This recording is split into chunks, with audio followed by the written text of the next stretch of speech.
Prison Mike, what's the very, very worst thing about prison? The worst thing about prison was the Dementors. They were flying all over the place, and they were scary, and then they'd come down and they'd suck the soul out of your body, and it hurt! Dementors like in Harry Potter? No, not Harry Potter.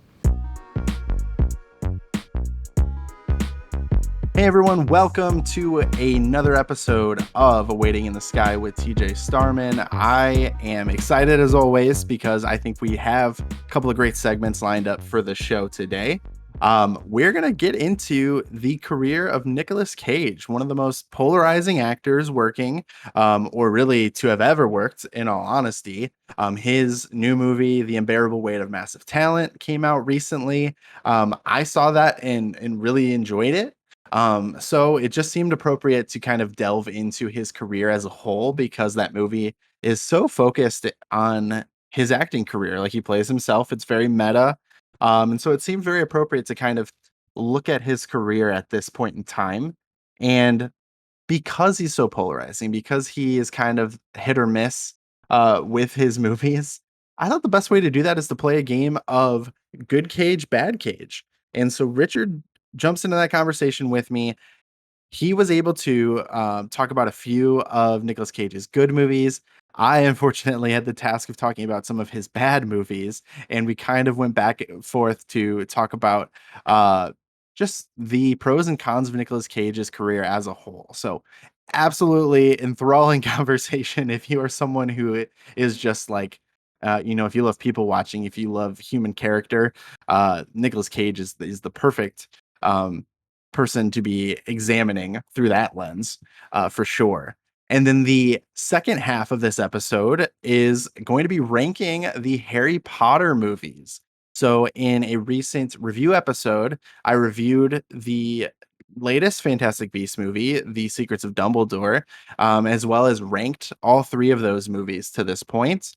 And so the natural progression seemed to expand that conversation to the Harry Potter movies. And so I brought back a familiar face. That's BrianBrackets, who is on Twitter and Instagram. He is running kind of nostalgia-based tournaments on those social media platforms where you can vote for your favorite, we talked previously about DComs. I know he did like a game show host bracket tournament recently, as well as like Batman, and I think his most current one, or at least the recent one at the time of this release, is the Backyard Baseball 2001 bracket. So if you have not followed BrianBrackets on Twitter or Instagram, I highly encourage you to do so. A lot of fun to participate in those tournaments. So loaded episode for sure.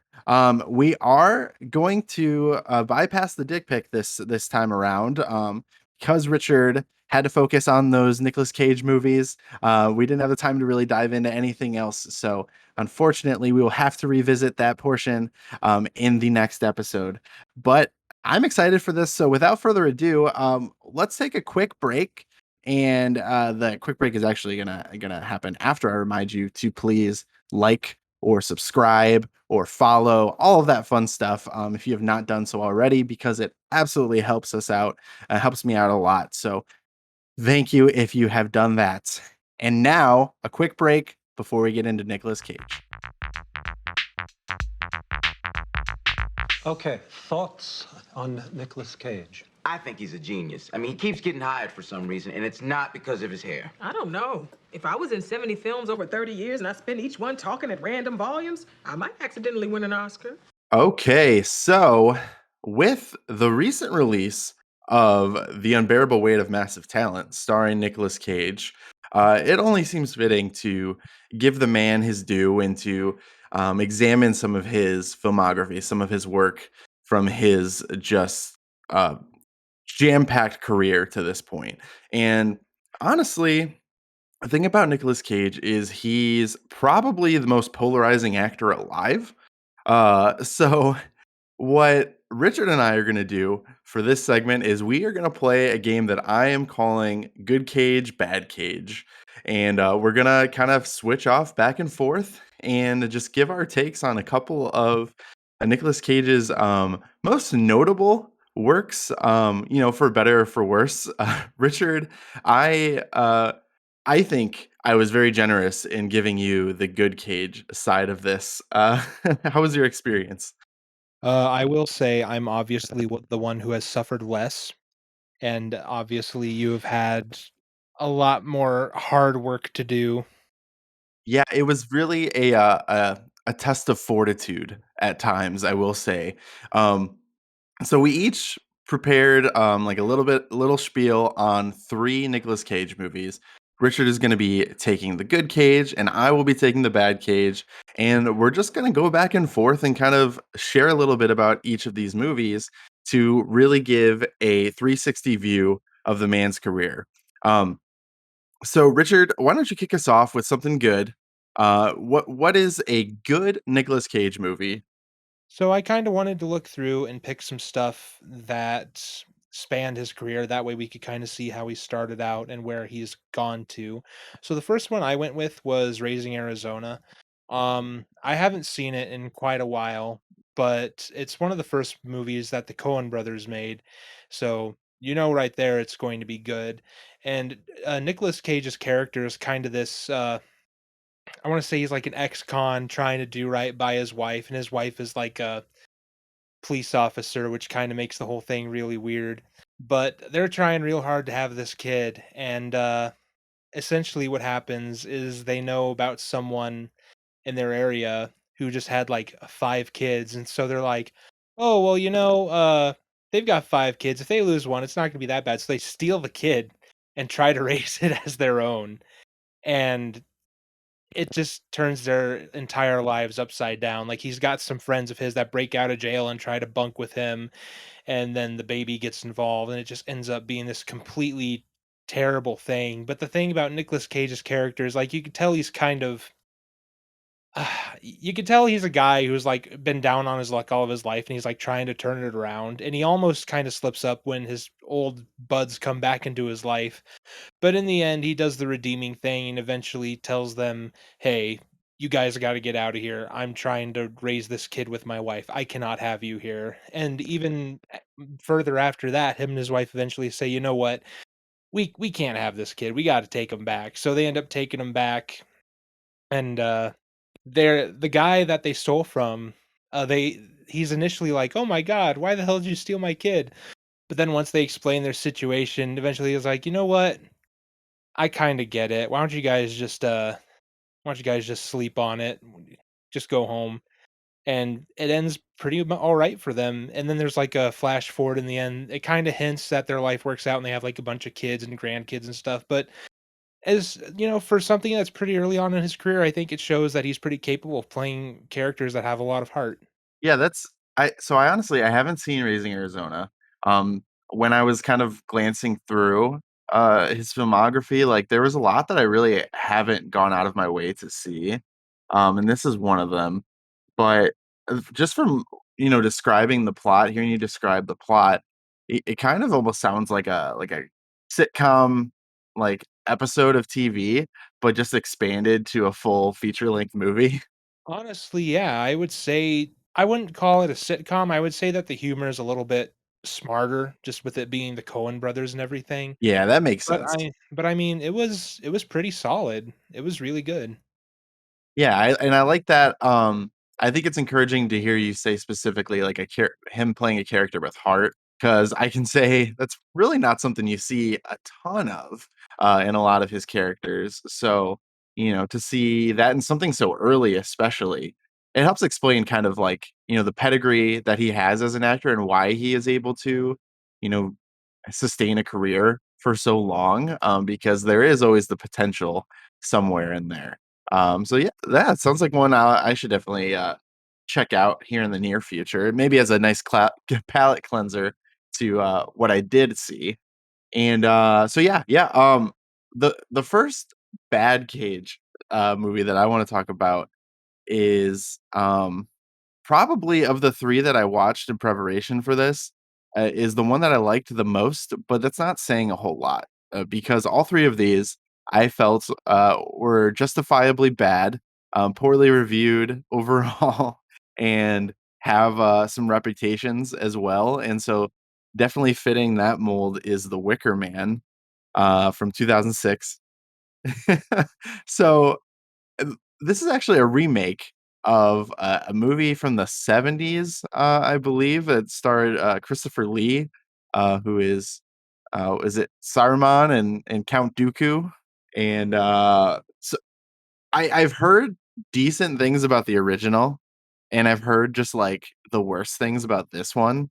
So it's not like I went into this, prepared or like, curious to be like, oh well, what do people not like about it? Like it was pretty obvious from the beginning. Like it's just weird overall. There's this weird tone to it, and some of it is intentional. Like it's um it's a cult movie where Nicolas Cage plays a cop, and he has this encounter with like this young lady and her daughter, and he pulls them over because the daughter dropped a doll out the window, and so he returns it, and then she throws it again. He goes to pick it up from the middle of the street, and wham, their car gets hit with this by this truck, and so this whole thing, like he's got PTSD from this, and it was just a strange encounter. And then eventually, like honestly, like I'm tried to stick with the details. Got a little hard, like very early on, but he ends up getting an invitation to this like island, and the under the assumption that he's looking for a missing girl, and so he shows up to this island, finds out that it's like mostly women on this island, and they have their own society, and like they look down on men, and they're all like pretending like they don't know this girl, and she's not missing, and she's never been there.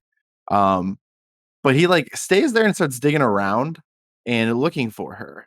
And honestly, so this movie predates both of these other two, but honestly, the best way to describe it is like a cross between Shutter Island and Midsommar, um, where you get like the cultish nature and like the fish out of water type of thing in Midsommar, and Shutter Island because you have like the cop that is investigating, and there's all this suspicious stuff going around, and you're not quite sure what is like real and what's potentially in this guy's head. And uh so like that setup is not bad, but it's just the tone, the writing, some of the performances are really flat, and like just don't really bring you anywhere. So ultimately, it's like an ex-girlfriend of his that had invited him there. She reveals that this is their daughter, like his daughter that is missing, and so he's more invested in it.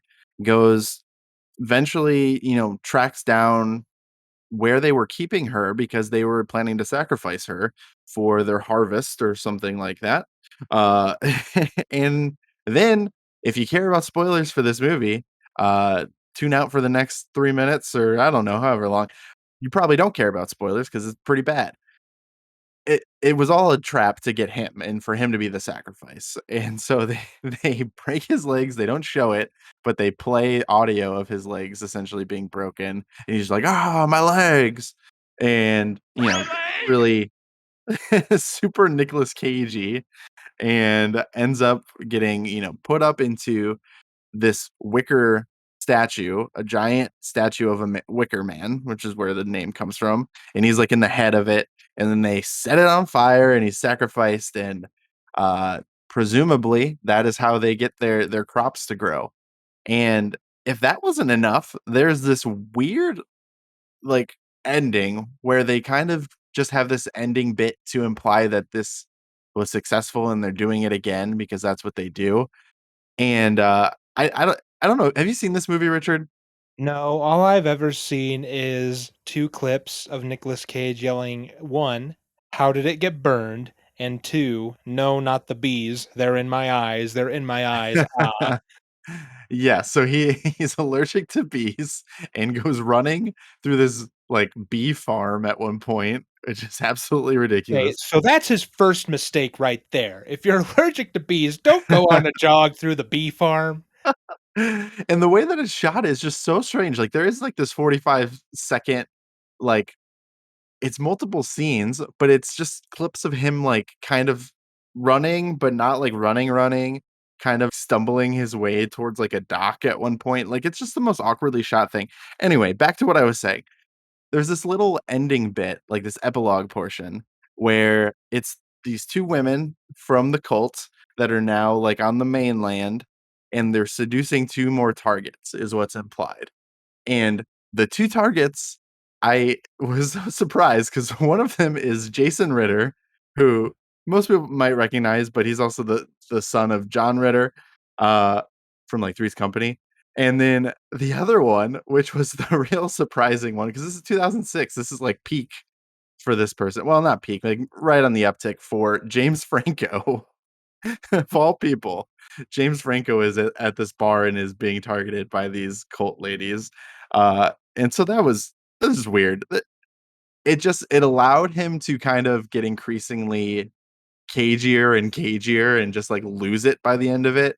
And to be honest, like that's not the bad part because that actually makes sense. Like he's losing his sanity.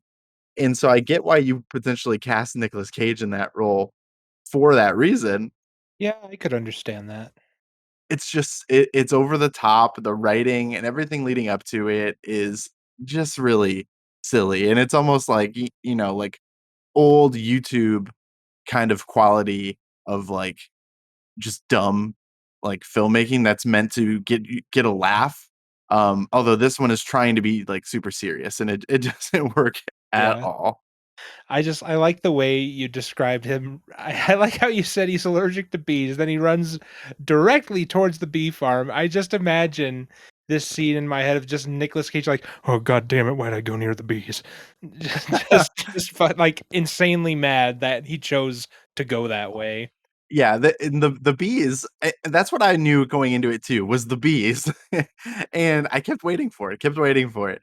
And to be fair, he doesn't like see it and runs like, "Oh, I'm gonna go in here." Like I think he Okay, that accidentally makes more bumps sense. into like one like hive that's like it's really set up weird because it's like in a crop circle that's like honeycomb looking, so it's all like hexagons shapes, and then there's like pedestals with like a beehive on it, and he accidentally knocks one over. But then he does make the conscious decision to run through this bee farm as opposed to running from the way he came. So it is still pretty ridiculous. He's just probably like, "I got an EpiPen, I'll be fine." Which he does have an EpiPen. Like I don't Oh, so that's good thinking on his part. Yeah, I don't think that they mentioned it or I must have missed it, but he does like collapse and like pulls out an EpiPen at one point. We don't see him like use it because he's found by the cult ladies and like supposedly nursed back to health or something. But yeah, the Wicker Man. It's pretty much everything you've heard about it, and you don't need to watch it. Mhm. Yeah, that definitely sounds like something that I probably wouldn't want to spend time on. But the next movie I'm talking about was pretty decent. So moving forward chronologically, I watched Leaving Las Vegas, which is a pretty depressing movie, honestly. But it's very, very good because you get to really see Cage portray a man who's really lost pretty much everything that he's had. So it starts off, he's an alcoholic screenwriter, and he gets called into his boss's office, and they say, "Hey, bud, we got to let you go. Sorry about it, but we're pretty confident you know why." And he's like, "Oh, I'm sorry." And like you can tell, he's like trying really hard not to break, and eventually they give him this big severance package, and he decides that he's going to go to Las Vegas and drink himself to death, and ultimately he is successful in his quest. Along the way, he ends up meeting a prostitute that he accidentally almost hits with his car as he's coming to town, and they kind of bond over their mutual miseries over the course of the movie. And eventually, the movie does end with him like in a hotel room somewhere, slowly dying. And he's like, his breathing gets all weird. And this lady that he's actually like developed a rapport with, she just stays and just kind of comforts him as he dies. And he just literally dies. Well, I mean, they kind of do end up having sex right before he dies, but essentially they have sex and then he dies. So, yeah, it's basically, uh, 111 minutes of a man's descent into death by his own hand, and you can't help but just kind of feel sorry for the guy near the end of it. But the weird thing about it is while the story is kind of about his struggles and his issues, it also kind of becomes a story about of this prostitute that he was talking to, kind of starts to get over her issues and talks to her therapist about how, like even though this guy just literally showed up in my life a week ago, I really did accept him for who he was and I did love him, but he was also an alcoholic and now he's dead, so what can you do? Like it's a downer. It's a pretty big downer. And it's so weird to see someone like Nicolas Cage, who you normally see as like a really happy-go-lucky character aside from the bees and whatnot, just just straight up be like, "Yeah, I just kind of want to die. I don't want to be here anymore. Just let me die." Yeah, it definitely sounds depressing. Like you're right. That would almost be like just a shock overall to see someone you're so used to being so over the top, like you said, overacting is kind of his signature, which is, I mean, it's the whole basis of the new movie that just came out. Like it's so meta in that his approach is just so over the top to everything. To hear something is in the entirely different direction and it's so dour and sad and like I don't know that I would equate that necessarily to a Nicolas Cage movie right off the bat, but it definitely sounds like one that since it's so focused, it sounds like on characters and like things like that. It seems like the formula for a more prestigious movie. So it's not entirely surprising to hear something like that was very well received. Yeah, and if you want to go a little bit further down the rabbit hole, this movie is based on a novel by a man named John O'Brien, who was an alcoholic and was a depressed novelist. And a couple weeks right after he signed away the film rights to the book, he shot himself. Wow. Yeah, it's everything attached to this is just one big down note. That is, yeah, that is something. That's crazy. That adds to that level of intrigue like crazy. That wow. And so it came out in 96 it looks like. So I can only imagine like the stories around the release of this movie and like at least it was in 96 like before social media cuz that type of thing would just completely take over Oh, for um sure, 100%. like that weekend or whatever even leading up to it like there would be so many stories about that like that's nuts. uh I will say one kinda cool thing I'm reading here. I guess when Nicolas Cage got the part, he decided to research alcoholism by going to Dublin for 2 weeks and just binge drinking and having a friend videotape him so he could analyze his speech, and he could just talk like that the entire time he was being filmed. I guess that's one way to prepare for a part. yeah, that's pretty interesting. It's very scientific that approach right there. Yeah, he really gets into the method. Yeah. So, I think the idea behind this segment was that the good cage portion that Richard is providing is more uplifting and inspiring a little bit more hope. Uh, And so now I'm in the awkward position of trying to lighten the mood uh, with a just another terrible movie, which is I'm going to talk about what I'm going to affectionately refer to as John Wicker Man, aka Bangkok Dangerous. Is this one that you have been unfortunate enough to see? No, but based on your description of it, I don't know if I want to.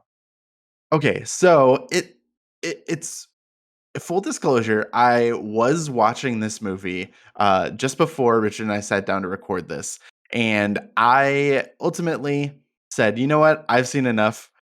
We can hop on our call and start recording because boy, was this just not good. Not good from the very beginning. Like literally 10 minutes in was when I started questioning whether or not I was going to make it through. Um, it feels like a fan film is kind of like the best way for me to describe like the presentation. Um, I guess like at the beginning of movies, in like that, mid to late 2000s era where they had that ad about, piracy is not a victimless crime. Well, you wouldn't download a car. Exactly. You wouldn't download a car. That's like the vibe I got from this movie, if I'm being totally honest with you. Like, it's like they were trying to be super edgy, but it's like dark, and like even the music, the lighting is super bland, and then the music is just kind of that like generic, like edgy, slightly electronic rock type of music that was like in that ad. You know what I'm talking about? And I know exactly what you're talking about. Oh, and that just sounds like crap. Like it's them trying their best to make Nicolas Cage like a badass. So like basically the story, and this is half for me watching and then half filling in the gaps from just looking at a synopsis online. So the story is that he is an assassin, and he's been hired by like a mobster of some kind of gang affiliated big shot to kill four people in Thailand, in Bangkok. And so it starts off with, there's a lot of voiceover, Nicolas Cage voiceover, which is like a choice. You know what I mean? And it's him trying to be like a badass. So it's always like, I have rules when I'm out in the field, like, and he's like going through his rules, and he's like, number one, like always focus on the mission. And I swear he's basically reciting like the Assassin's Creed. So he's basically like, nothing is true, everything is permitted, and it just doesn't work at all. It's I don't buy Nicolas Cage as a badass assassin. Like he's just too Yeah, unstable for that. yeah, I felt like if I heard that coming from Nicolas Cage, I'd be trying harder not to laugh. Yeah, and I wasn't trying at all. I was laughing, because it just, like, from that very beginning and from this, like, voiceover segment that is basically, like, I don't know, almost 10 minutes long to start the movie off, and is kind of trying to set the background, set the stage for what it's all about. But basically, he goes to Bangkok and he's trying to, fulfill this job. And he talks about how he has to find like a crony to work for him. And he finds like kind of a scummy guy. Like, um, he like lists his requisites for the person that he was gonna, pick up and use. And so he finds this like kid on the street, like this guy on the street, and who's like trying to scam people with fake watches. And he's like, "All right, well, you come work for me." Well, then he ends up finding out that he is an assassin. He's like, "Well, will you teach me to be an assassin?" So like now Nicolas Cage is mentoring this street kid like to become a killer. And then, like, the big twist is that he's, like, at the pharmacy, like, trying to get some medicine for his wound because he, like, ran into a street sign, and there's this girl that's working there at the store, and, like, he is attracted to her, like, there's this romantic connection, and so not only is, she Thai, and, like, so it's kind of like a fish out of water story. She also is deaf, and so she's using sign language to communicate. One thing I thought was weird is in movies like this where you have, like, an international assassin, they usually show them, like, communicating in different languages, like, being at least competent enough with that type of thing. And they don't even try that here. Like, they're just like, "No, this is, like, legitimately just Nicolas Cage, like, we dropped him in another country." Like, he doesn't speak Thai, and so he can't, like, communicate with her that way, so he's trying to speak English to this deaf Thai lady, and I don't know why they think that, like, there's some sort of chemistry or some sort of believable connection between the two of them because 'cause they're literally, like, interacting across 2 different channels, like, I don't know. And Yeah, it's I mean, weird. first you have the language barrier, then you have the lack of sound barrier. I mean, Yes. how do you even script that? Like, "Hi, my name is Joe," and she just goes, "What? What?" Which And that's just it for 10 minutes? I do you know that that's his name? I'm looking at the thing on Okay. I'm looking at the thing on Wikipedia just to kinda catch up with the plot, and Okay. wow. Yeah, I This thought is you just pulled Joe out of nowhere. I'm like, he literally at one point in the voiceover is like, "My name's Joe, and this is what I do."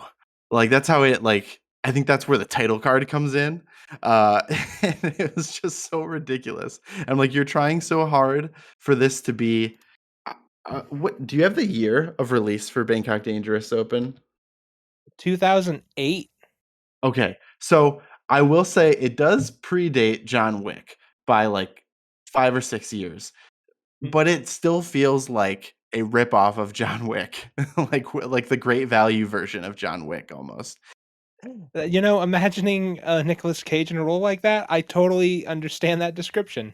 It Well, he makes even perfect has sense. like his long hair, like and that's what I think is the most like funny thing about that comparison is that it's Nicolas Cage with like his long black hair, where it really feels like Walmart version of Keanu. Oh, no, everything about this just sounds so bad. Which Keanu Reeves is not like a great actor. Like you do not have to have great acting skills to play that type of role. It's just that he felt so out of I don't know. It's a fish out of water story, but he feels out of place in this movie, in this role at the same time, too, if that makes any sense. Yeah, I kinda see where you're coming from. That would be like if we had National Treasure, but instead of Nicolas Cage, it was like Robin Williams or just someone completely different. Yes. That's actually I really like that comparison because yeah, Robin Williams, another person who's known for like overacting and bringing that like own unique flair to a role. So even if it's Nicolas Cage who also does that. He's more muted in something like National Treasure. If you think of like Robin Williams then coming in, it's just like going to be all over the place. And so that's kind of like what happens here. And I ended up turning it off after about 50 minutes to an hour because it was just so boring and nothing was really happening. And I did not like how it looked at all or sounded at all. So this is another one. If you have been fortunate enough not to see it to this point, then you don't even have to worry about ever seeking this out. So, all right. So let's wrap this up with one more good Nicolas Cage movie.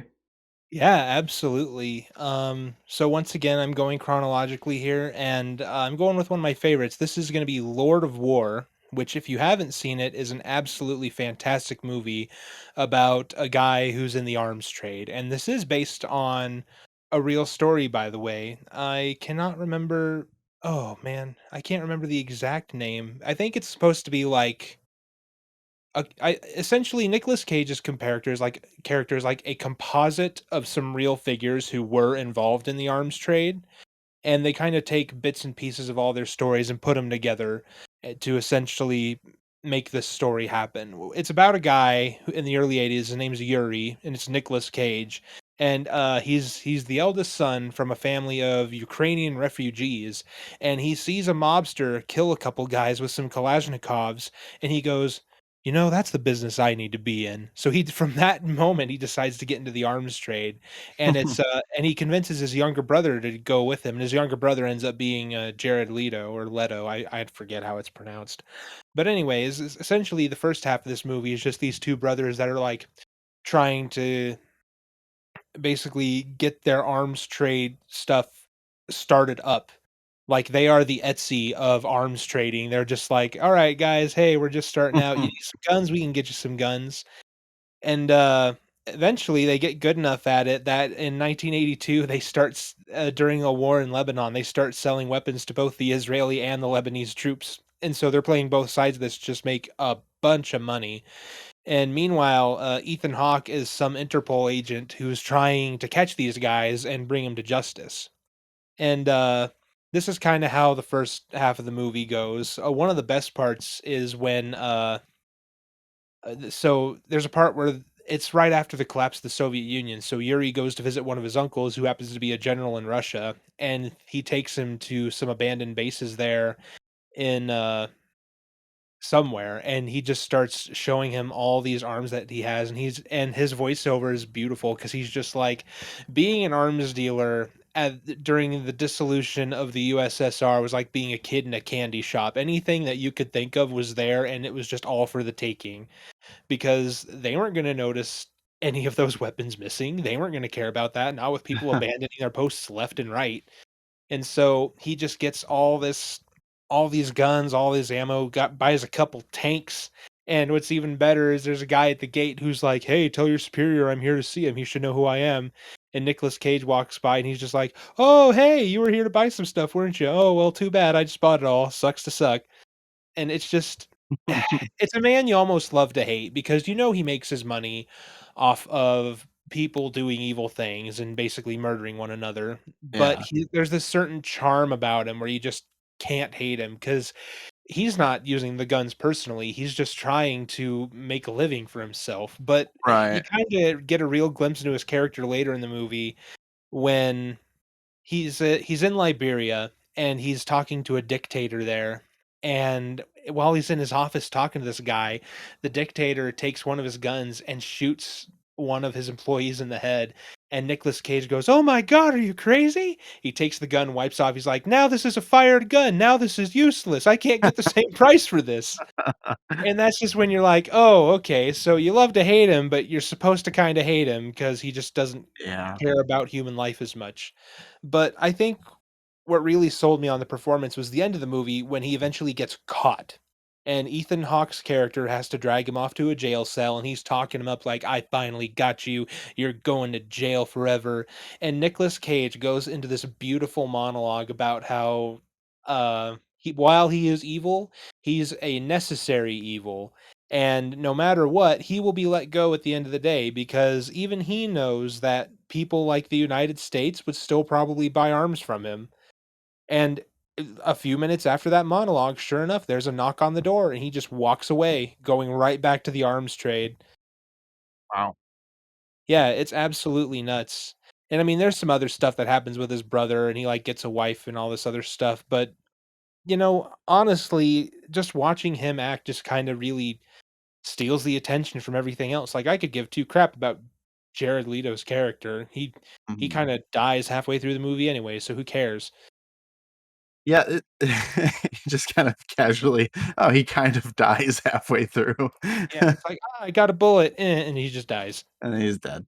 It sounds super interesting. Like this to me, like just hearing your description, I almost get like kind of a Wolf of Wall Street type of vibe to it, uh, crossed with like another Leonardo DiCaprio movie, Catch Me If You Can, maybe something like that. Like, and then it's because it's the arms trade. I don't know. Like it's hard not to think of like Tony Stark and it's very interesting to hear some of the things in some of the scenes you described there, um, because it sounds like it's Nicolas Cage to the T. Like, someone that's going to be over the top, but is going to maybe catch you off guard or in a way that you're not expecting. Absolutely. Like, there's another, really good, part of the movie where he's flying over Africa with all these guns, and, he's forced to land because he's about to get intercepted by Interpol. So, he straight up just, like, parks the plane in a remote area, goes to a village, and just starts throwing guns at him like, "Here, these are yours. Take them. I don't want them." And he gets back on the plane and leaves, and the Interpol agent shows up too late, and everyone in this village, like, all these five-year-olds are just carrying AK-47s, Oh and my he's just like, gosh. "Damn it, I missed him again." That's so interesting. Yeah, I didn't know that this had Jared Leto and Ethan Hawke. I think can you just imagine being on that set with Nicolas Cage and Jared Leto? Like that would have been the most weird duo of actors. Probably would have been something along the lines of Nicholas going over to him saying, "Hey, Jared, how are you doing today?" And Jared just goes, "I'm a serious actor too. Why don't you take me seriously? I'm a serious actor." And then demands people like carry him to the Yeah, cast bathroom. me as Morbius. Just Which they are both Spider-Man characters now. Spider-Man Noir and Morbius. well, I guess it all just comes full circle then. Full circle. It's a connected web, if you will. Uh Okay, that's too far. okay, forgive me on that one. So I saved this for last because I know this is a movie that you have seen, and I know that I do. you have some sympathy for me and for the experience that I subjected myself to in watching Knowing. So Knowing came out in I think 2009. I saw, which we would have been in high school. Probably that was what, like our freshman year. Yeah, I remember going to the theater to watch that. So this is like firmly like I don't know, not like the modern era, but I would still consider it to be kind of a modern era movie. Um, some noteworthy like modern day actors are in this. I was really surprised to see Rose Byrne. I really am a fan of hers, so I was sad that she was in this movie. I mean, good for her getting some work on the way up, but a little disappointing. Liam Hemsworth is like in 2 minutes in a scene. That was weird. Um, but basically, the brilliant story of this movie is that Nicolas Cage is the son of a pastor. He's a like astrophysics professor at MIT, and he is a widow. And this is like the basis of his character, from what I gather. Um, Very important. He's also a single father at this point. And so his son is really smart. He's hard of hearing. He mixes up like sounds, I think is how they describe it, or something where he's not like deaf, like he can hear, but he has a hard time interpreting sounds or something like that. So he has a hearing aid. But he's really bright. And so he is talking to his dad about like, the probability of life on other planets in the universe, and they're like going through the numbers about well, statistically it is likely that x amount of planets can and sustain life and stuff like that. Well, then it gets into like the kid is sad because his mom is dead. Makes sense. And he is like asking basically if there's a heaven, and his dad, who's a scientist, is like, well, if you want to believe in it, you believe in it. So very clearly, even though he's the son of a pastor, like Nicolas Cage's character does not he's not religious. He doesn't believe in heaven existing, anything like that. And so that's the Nicolas Cage portion of this. Now, I thought it was a quite the ride to start off this movie. So I'm sure you know what I'm about to get into with the start of this movie, because it really just throws you in on the deep end. Yeah. And it takes place 50 years before the release of this movie. Which, side note, Richard, I don't know how you feel about this. This is one of my little pet peeves with movies is when they use the little card that says present day when it is supposed to be a set period of time after something else or before something else. So Yeah, that's understandable. in this one, for example, like it's very important that this is 50 years after the events that are occurring in 1959. Like, because they start us off in this elementary school, and there's this like little girl who's like really creepy, and she seems like she's possessed. There's just something off about her. And it's 1959, and they're talking about celebrating like an anniversary of the school or something, and they held a contest where the kids got to decide potentially one of the kids' ideas about how to celebrate, and somehow like they believe this kid came up with a time capsule idea, which was weird, but whatever. So they end up doing a time capsule, and it's supposed to be 50 years until this time capsule is opened up. So that's why it's important that it's 50 years. Well, then when it's supposed to be 2009, it says present day. So that bugs me because it's not present day. When I was watching this, it's 2022. It's been well over 50 years. It doesn't make any sense. So filmmakers, stop doing that, Maybe they thought no one would watch it after 2009. which is a fair assumption. Totally fair because it is trash. But this little girl is clearly something wrong with her. She's like, hearing these whispers is something that they keep showing. Well, they're drawing pictures to put in this time capsule. And instead of drawing a picture, she's just writing out this sequence of numbers on a sheet of paper. Teacher comes over and is like, "Oh, we're done. We're done with that now." Looks at it and is like, "You're supposed to draw a picture." Doesn't know what's going on. She takes the paper away from the little girl before she's done writing, and the little girl freaks out. Then this is where it gets really weird because the tone of this movie, you couldn't quite tell if it was supposed to be like sci-fi, if it was supposed to be a mystery, thriller, or if it's supposed to be a horror movie because like this part is super creepy where this little girl is like scratching her fingers into the wood in like a closet in this school, getting these last sequence of numbers like carved into the wall. And like her fingers are all bloody and stuff, and they find her. Like it was super creepy. And like if this was a horror movie, like mission accomplished. I would have been scared right off the bat and like just uneasy. But then they this is when they then jump 50 years into the future. They give you the Nicolas Cage side with his kid, all of that. So where the stories collide is that this kid goes to the school that the little girl did.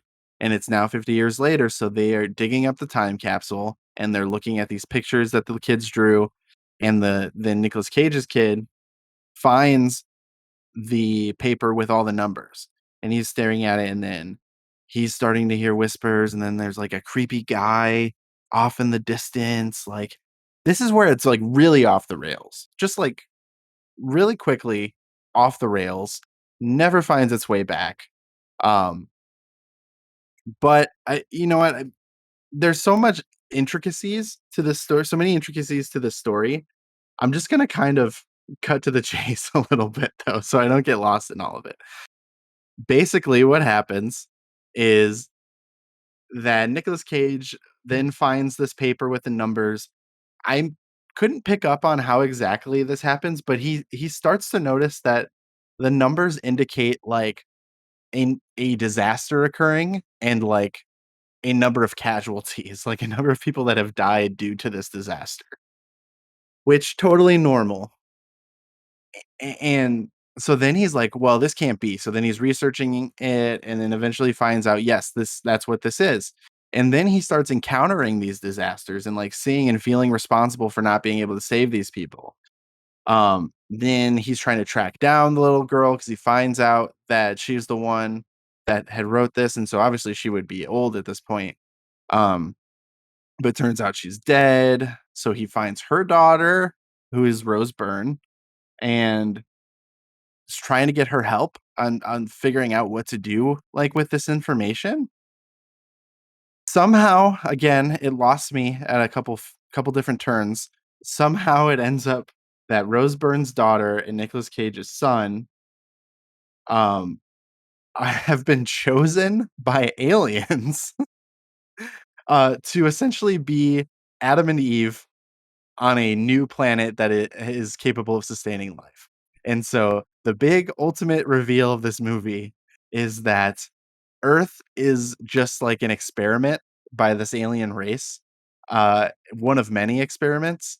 And so when it doesn't work out, they just destroy it. Everything is like set ablaze, and Nicolas Cage has to give up his son and Rose Byrne's daughter. They go with the aliens to a different planet, and the last shot is them like running off to a tree. Like it's literally supposed to be Adam and Eve, and it's just the weirdest thing I've ever seen. Yeah, it's not high cinema, that's for sure.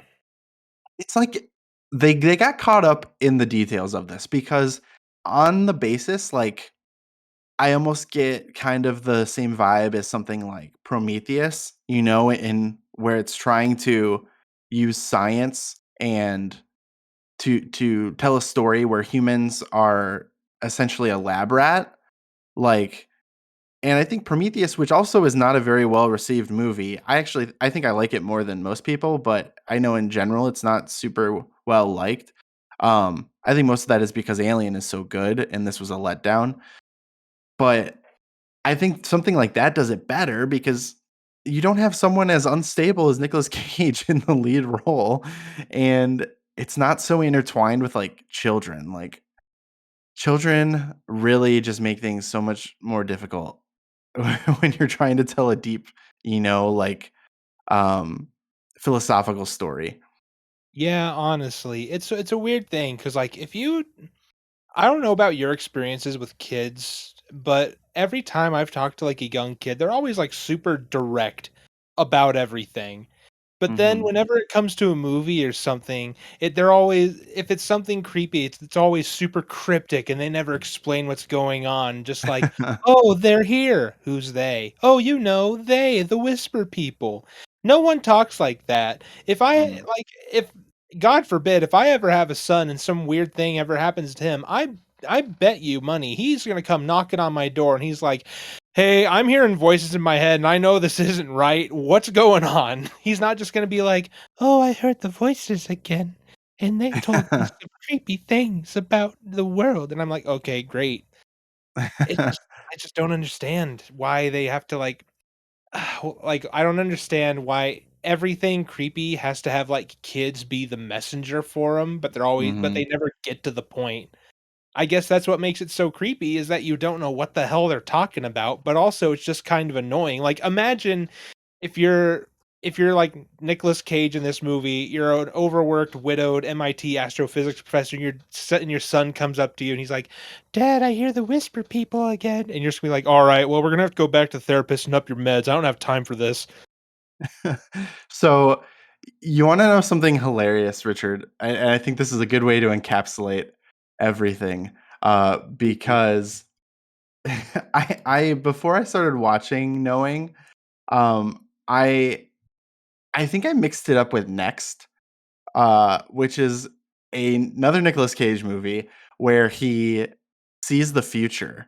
And so I think that was what I was thinking of when I was remembering Knowing. And Next came out in 2007, so around the same time.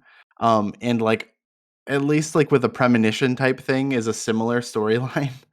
But this one is better reviewed. It's still not good, but better reviewed. But I just Googled Next, just to verify that that is what the story is about, and this is the synopsis from the IMDb results. It A Las Vegas magician who can see into the future is pursued by FBI agents seeking to use his abilities to prevent a nuclear terrorist attack. So this is essentially a combination of Leaving Las Vegas, Knowing, Lord of War, like, all of those combined into one movie. So this is really what we should have been discussing the entire time. If we discussed that one movie, we wouldn't have had to talk about any of those. We could have.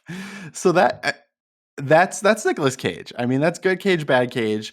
Um, I'm a big fan of Community. I think they hit it on the head. I am gonna ask that we try and find some way to incorporate that clip, so maybe if you're listening to this portion of the episode, you may have already heard it. Maybe you're gonna hear it later on, but I think he's just so interesting, and it's like you don't know what to make of it because knowing, I almost feel like actually no, I feel very comfortable saying that it's not Nicolas Cage's fault. I think the writing in it is just awful, and the reliance on children. Again, I am someone I think you can't rely on children to give you a good acting performance at all, and so when you build a movie around a child, like you have to be very strategic with it, and they were not with this one. But I did see the unbearable weight of massive talent last weekend, or maybe it was 2 weeks ago now, when it first opened, and I don't know if you had a chance to see it yet, Richard, but I loved it. I have not had a chance to see it yet just because I don't think many theaters around here are playing it, or if it's on streaming, I just haven't watched it. But I've heard some very good things. I really liked it. I thought it was great. They didn't shy away from like, his reputation and him being Nicolas Cage, which I think was the right way to go about it. Like it was very meta, and very funny overall. Like Pedro Pascal has some good moments. I think they were smart because they didn't put the best moments in the trailers. I don't feel that way. I was worried about that. I thought like I was gonna get there. It was just gonna be the climbing the wall scene from the trailer, and that would be the only funny part. But there's actually some good humor throughout, and so I was surprised. If you haven't seen that one, that is worth your time for sure. Along with the three movies that Richard talked about, and you can definitely take a wide berth around the movies that I discussed there. But overall, Nicolas Cage, so interesting. Um, I like a lot of his movies. Like there's a lot that are very like middle of the road or generally like non-offensive quality movies, like National Treasure you mentioned earlier. I like The Family Man. I thought that was decent. Um, Even like I also mentioned him as a Spider-Man character. So Into the Spider-Verse, he plays Spider-Man Noir and does a really good job with that. Haven't seen The Croods, but that one's been pretty well reviewed. So he's done a lot of like good stuff recently. I think he's been a little bit more consistent. Even like with his indie stuff, like Mandy is something I've heard really good things about too. But overall, Yeah, I just haven't like seen I was gonna say, I haven't heard of a lot of those. Like, I know about the Croods and stuff, I just haven't had a lot of time to watch movies lately, but, I mean, it's good his career's still going, at least he's got something to do. yeah, absolutely. And I think he is definitely one of those guys that's he's gonna keep plugging away until he can't. And I think that was kind of one of the messages from the new movie. Is just talking about like, oh, you're Nicolas Cage. Like, when do you hang it up? And that's kind of the basis of it. Is he's debating what to walk away from acting at the beginning of that movie. So we'll see. It's always he's someone you have to watch, you know, even if you know it's going to be terrible. It's a car crash, right? You can't look away. So that is our conversation about Nicolas Cage. I think we're gonna take a quick break, and then when we come back, we're gonna jump into the ranking of the Harry Potter movies with Brian Brackets. But thank you so much, Richard, for chiming in and for being so willing to talk about Nicolas Cage with me. No problem at all. Awesome. So let's jump into that Harry Potter conversation right after this. Nicolas freaking Cage, okay? Oh, yeah. Oh, yeah. Oh,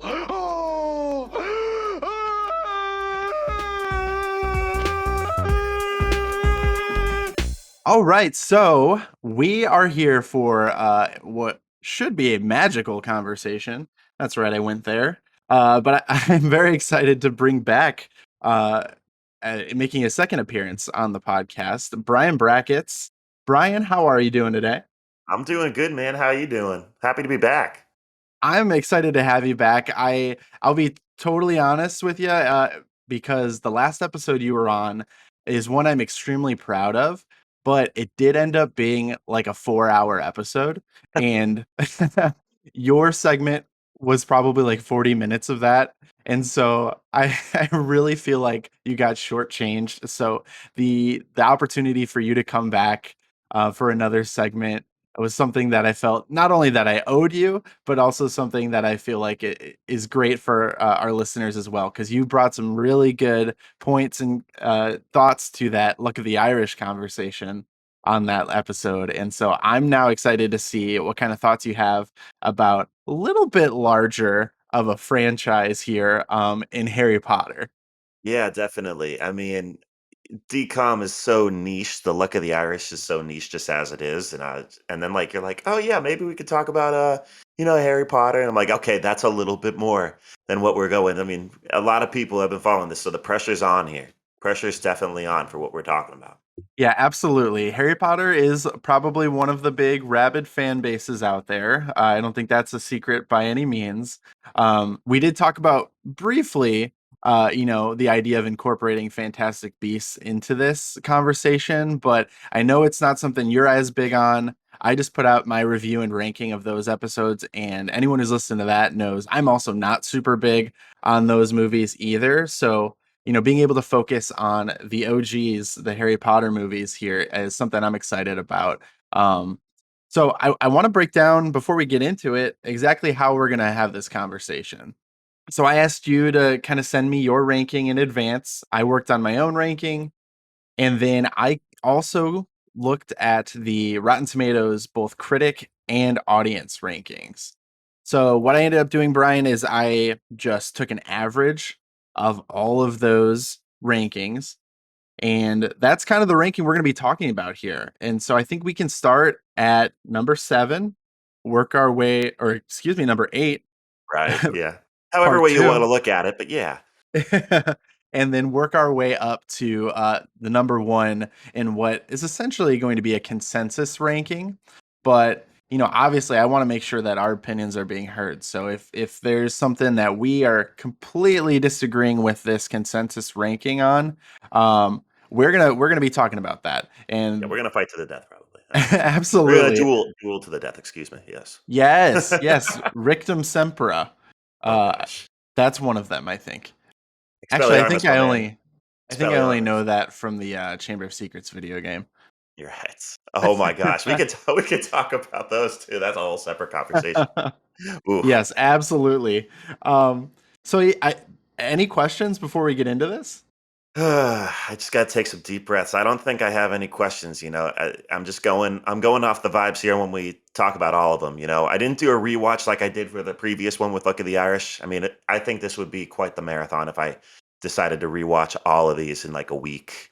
We got Yeah. lives, or so we think we have lives, but I'm gonna go off what I'm remembering and what I'm thinking, and we'll go from there. All right.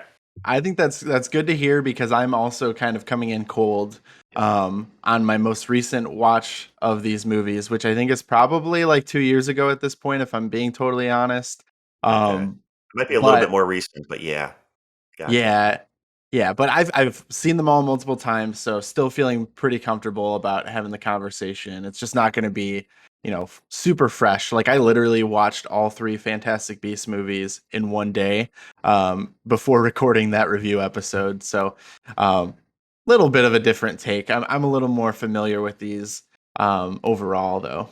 Most definitely. No, I totally agree. I mean, I watched the first Fantastic Beasts kind of over and over, probably a few times, I should say. I think I've only been through Crimes of Grindelwald once, and I have not gone to the theaters yet for Secrets of Dumbledore. But I heard what I heard is that they kind of rush it. But for all I know, I mean, that's just someone's opinion that I'm overhearing.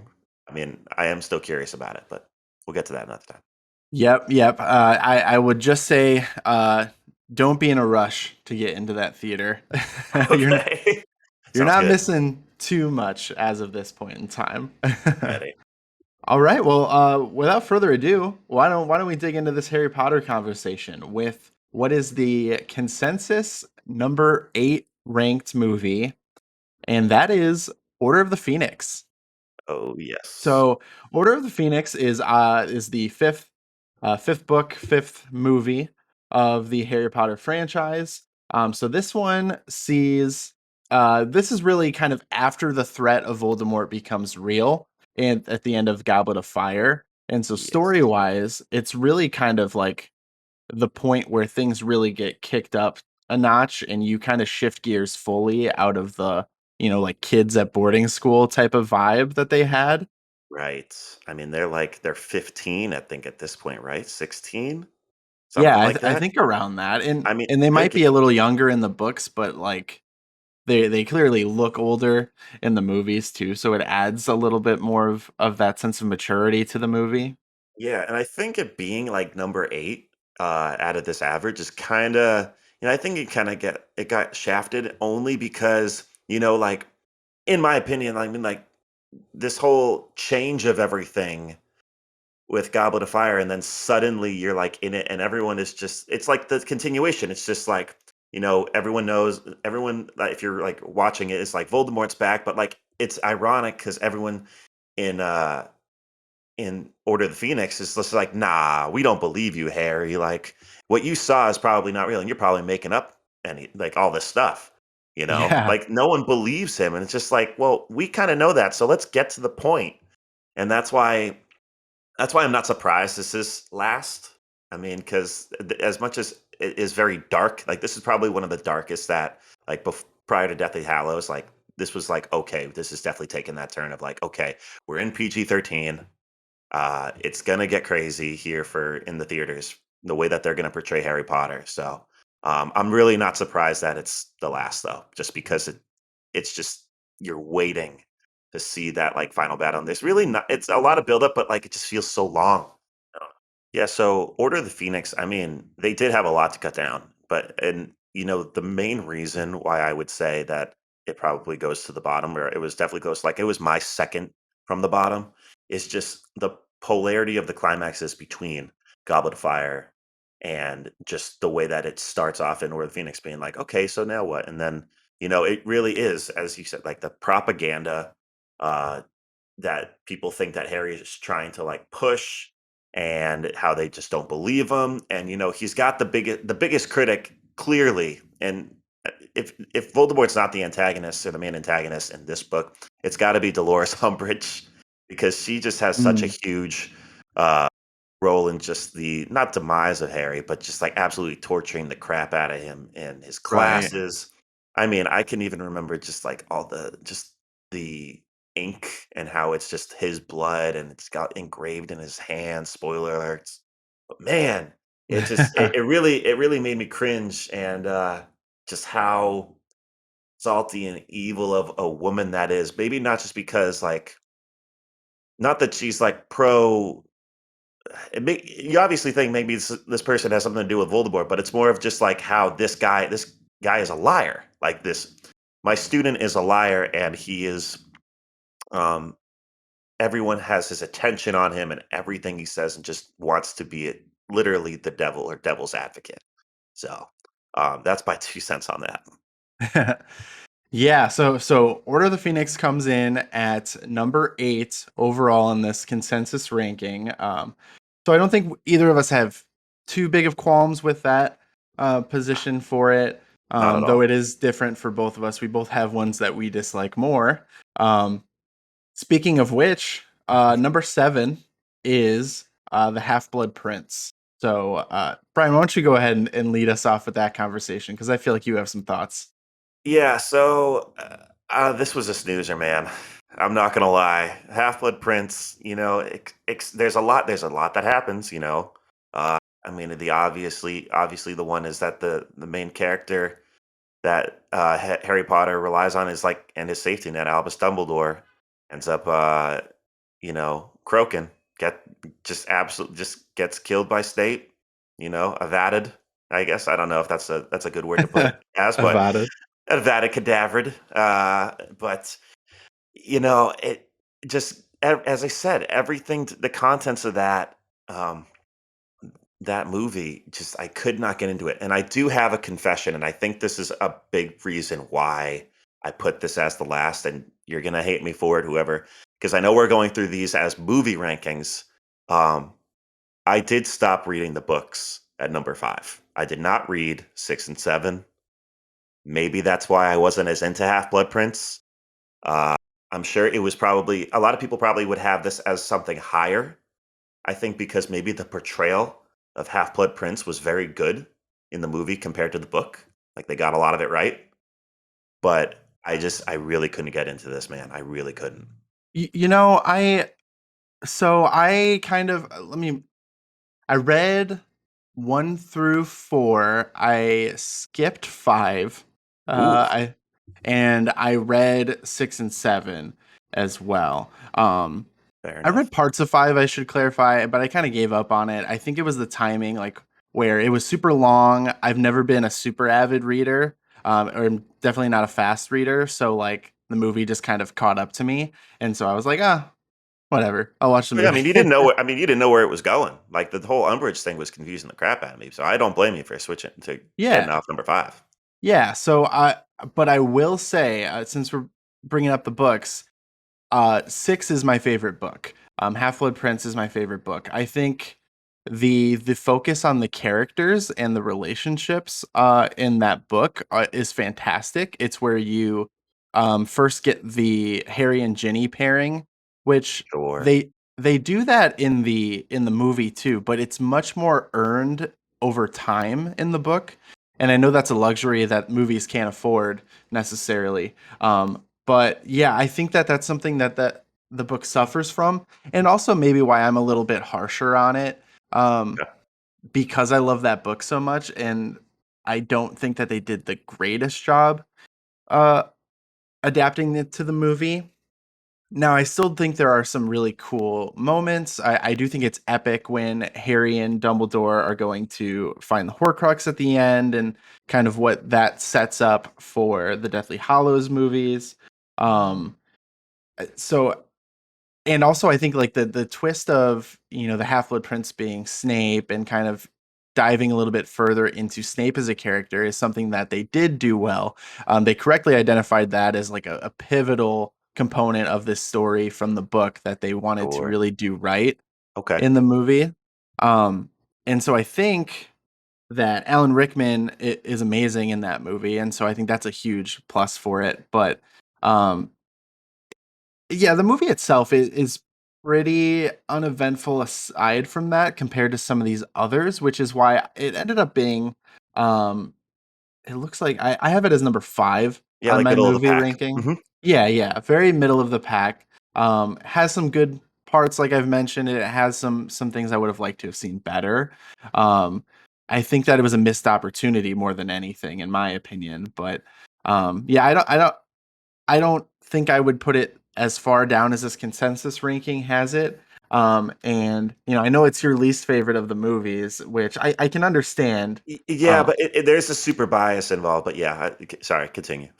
but well, your bias is important, right? It's No, your subjective list. right, exactly. Yeah, it's just it was shocking because I was just like, I didn't expect the whole relationship factor to come through, with Harry and Ginny, and Ron is really he's in the middle of all this, just between what is Lavender Brown and then and Hermione just seeing all this happening, and I'm just like, oh my goodness, what a triangle! It's insane, Yeah. and it Yes. really threw me off because I was like, this is not the way that this was all going. I just didn't expect it, Yeah, you we know. we should also probably not have a conversation about this movie without mentioning the problematic nature of love potions. Uh Yes, not good. Nope. Not good. Lack of consent in theory. Indeed. Yeah, consent is important even in the wizarding world. And so with that, maybe we can transition to this next one. So then Jeez. the third from the bottom, which I really should have put numbers on this list I'm looking at, which I'm going to do right now. Okay. It is the number 6th rank on our average ranking here. And that is Deathly Hollows Part 1. Now, I have feelings about this one. Please, no, you go first. Big time. I want to see. Yeah, so this is my lowest personally. And it's not because I think the actors are much improved. Like this is probably really towards the peak, if not the peak of acting of Dana Radcliffe and Emma Watson in particular. However, I just think that there's not enough going on in this movie. I It also established the part 1, part 2, splitting a final book into 2 pieces, literally just for money, not because it's necessary. That Yeah. we later see with like Twilight, with Hunger Games, for example. That Like, did rub me the wrong way. I do agree. Yeah. and really, it's interesting to me that those other franchises did this because of just how boring Deathly Hallows Part 1 is. Like, it's really just a camping trip, and it's like, they're being chased around the country, and they're just like I said, they're camping out, and Ron is getting jealous because Harry and Hermione have such great chemistry, which don't get me started on that whole thing. Yeah. Because Right. that comes back to the 6th book being my favorite, because in the book Harry and Ginny make so much sense.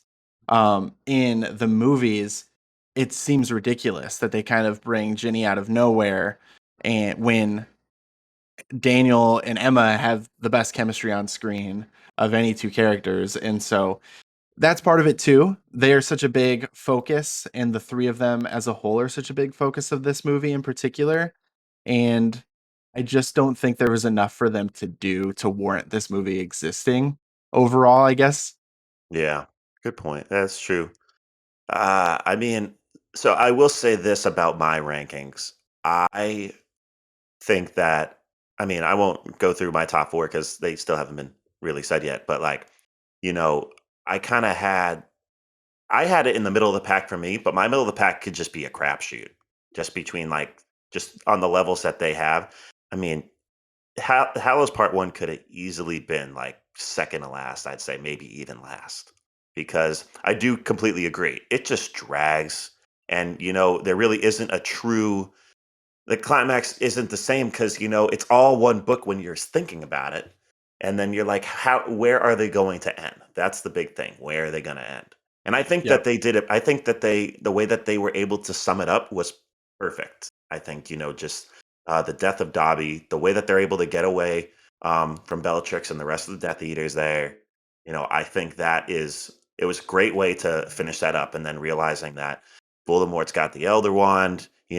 Shit's about to get real in part two. It's a good cliffhanger. Something's going to happen in the next one, especially if you haven't read the books. Then you definitely don't know, but it's Right. definitely a good cliffhanger as far as trying to figure out what's going to happen next. I think that's the main reason why I put this, I think, as number 5 for me, because just we know that it probably shouldn't have been done. That there was parts 1 and 2, but I think they made the most of it. And I do agree the actor development of all three of them, of Emma Watson, Rupert, and Daniel Radcliffe, were all great. I will say, yeah, you're probably right about leaving out Rupert just because there was some obvious symbolism that they were and like emotions that they were trying to show, but maybe they were too obvious. Like some of it was trying to. I think it should have been more subtle. Just how upset he was getting at Harry and just having Mhm. these bad. Remind me, he was wearing one of the Horcruxes, right? He was Yeah, wearing so some. I forgot which one he was wearing, it was and I'm the necklace, Regulus's necklace. yeah. Okay, got it. So that I thought just the way that they were portraying that, I totally get what they were going for. It might have been a little bit too obvious, but Yeah. just that development though, still just the fact that they were going there, and I think they still did it okay. That's why I put it at number 5. Um, because I really was thinking about the list, and I was like, yeah, part 1 was kind of boring, but then they did these things right. I think they did these things right. So yeah, I think that's kind of what my 2 cents on that. Yeah, I would agree. I do think the performances are definitely the standout of this movie. It Mhm. just ultimately isn't enough for me to carry it, and so that's why it lands so low, unfortunately. But yeah, I think they did really try and push the idea that the negativity and just kind of the evil nature of the Horcrux was bringing out those negative emotions from Ron, and I think they did a good job of making it clear, like they weren't making these emotions appear out of nowhere. They're exaggerating them. Right. Like these are natural things that Ron was feeling, but because it's his best friend, like it was not an issue. But because like it's just being amplified to, the 10th power, it is an issue. And so Yeah. they lean on that drama. It was a decision they made. I think you either like it or you don't, and I didn't like it. Ugh. You should write a letter, man. You really should. Just be like, "Hey, guys, Absolutely. can we redo it? Can we redo Deathly Hallows Part 1? Let's get everyone together." No, Yeah, I yeah. get it, though. I really do. It dragged. So moving on to number 5 in this consensus ranking is where it all started, Harry Potter and the Philosopher's Stone. Haha, yep. I think Indeed. that's what it's titled on Letterboxd, even if there is obviously the American Right, version, the Sorcerer's Stone. right. Um Gotta get that the marketing right, I guess. I don't know. I never really thought about the difference in why they ended up doing that, but who knows? I gotta look it up. yeah, I don't know. I think people they were maybe just scared that like American audiences wouldn't like the idea of a philosopher. Like, I think the Philosopher's Stone is something that is a concept that actually exists. Um, and then for whatever reason, they decided to change it. I don't know if it was to be more unique, in the Western audience or what, but who knows? According according to the author, Harry Potter and the Sorcerer's Stone it was changed to Sorcerer's Stone because the publishers thought that American readers wouldn't pick up a book called The Philosopher's Stone because Um, they would, yeah, because they just didn't think that they would not want to read the book. They think it'd be probably like too educational or something because a philosopher, maybe something like that. Some old boring guy and not with magic. I like it. especially since it was the first one, it Yeah, makes sense that they would be, a little concerned about that. Like they could have named, 4, 5, 6, 7, anything they wanted at that point, but yeah. didn't have the liberty to do so with this first entry. But yeah, I think Sorcerer's Stone, for it being the very first movie, the first adaptation of this series, is pretty well done overall. Um, the biggest issue that I have with it is that they are relying too much on the acting ability of children, um, which is always a bold move, and something that I think ties back to our conversation from Luck of the Irish and DComs. Yep. Um, but eventually they did learn and develop into really good actors. I think all three of them. But at the time, it was very obvious that these were children that were just kind of assembled based on their, their appearances fitting the description more so than anything, probably. And um, it also does a really good job of being that first entry point in establishing the world that we're entering. Yes. But beyond that, like the story is not super great. Like it's also very anticlimactic at the end, with, you know, Harry just has to put his hands on Quirrell's head and makes Voldemort Yeah, that dissolve it or whatever. yes. Yeah, the way that they portrayed that in the first film, it just seems silly. It really did. I mean, now granted they're dealing with different effects and CGI and it all. And they probably I mean, the directorial moves are questionable, but, I mean, there's just something nostalgic about watching the Sorcerer's Stone every time that I'm just like, "Oh, I love this," and that's why it's in my top 3. It's my 3rd favorite. And so we're not completely polar opposites on this, but we went a different direction. We I did. just I loved it. I really just enjoy watching them try to and I think I had read the book. I finished the book maybe 3 months before that first film came out.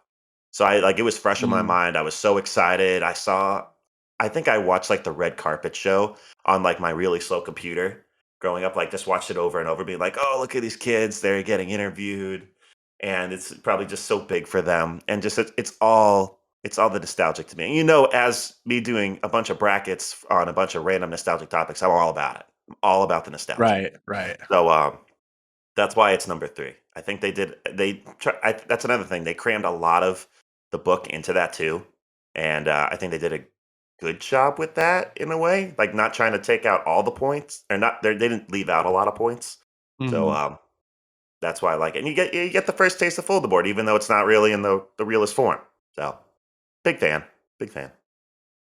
Yeah, I think definitely the nostalgia is there. So I can still, it's my second to last. It's slightly above Deathly Hallows 1 for me. But I can still enjoy watching it. Like I guess I will put that out there. Like I personally enjoy watching all of these movies. Like it's Oh yeah, Harry Potter is like the quintessential, like there's a reason Disney always has it running on ABC Family or Freeform, whatever it is now. yeah. It's been And a lot of hands the past few years for the rights to those. Pretty right, crazy. right. Mhm. Because it is the ultimate, like, oh, this is on, like let me stop and watch, at least one or two of them, Yeah, while I'm going about yeah. my weekend. Ooh, quick And question. I'm sorry. I'm really sorry to cut you off. Is no, go Harry ahead. Potter and the Sorcerer's Stone a Christmas movie? It wouldn't have even occurred to me that it's a Christmas movie. Because it's always randomly shown at Christmas because it Because has a Christmas scene. there's one Christmas scene, I and mean, admittedly it's a great Christmas scene. I'm a big fan of Happy Christmas, Harry. Happy Happy, Christmas, Ron. yes, it's perfect. What are you wearing?